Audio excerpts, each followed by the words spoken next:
প্রধানমন্ত্রীদের যে দীর্ঘ সময় ধরে প্রধানমন্ত্রীর চেয়ারে থাকা, সেটা তিনি স্পর্শ করেছেন। নিশ্চয়ই আমরা ভারতবাসী হিসাবে গর্ব করব। একজন বিজেপির প্রধানমন্ত্রী হিসাবে না, ভারতবর্ষের প্রধানমন্ত্রী, তিনি লম্বা সময় ধরে ভারতবর্ষের প্রধানমন্ত্রীর গদিতে রয়েছেন। সেটা আমরা নিশ্চয়ই তেনার কাছে তেনাকে কৃতজ্ঞতা জানাবো।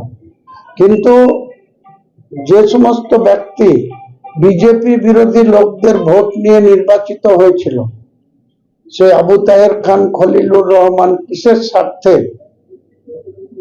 এই এনডিএ কে সাপোর্ট করছে বা টিএমসি ত্যাগ করে টিএমসির নেতাদের আজকে তিনিরা বলছেন যে নেত্রী অভিষেকের জন্য দল ডুবলো। তাই অভিষেক যখন দলটাকে নিয়ে ব্যবসা করছিল, যখন টাকা তুলছিল, তখন তো এইসব ব্যক্তিদের মুখে কোনো কথা শোনা যায়নি।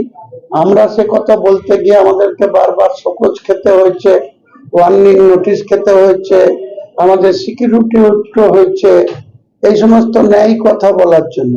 কিন্তু আজকে যেসব পণ্ডিত ব্যক্তিরা বলছেন এত কথা, সেদিন তিনাদের নিজেদের স্বার্থের জন্য চুপ ছিলেন।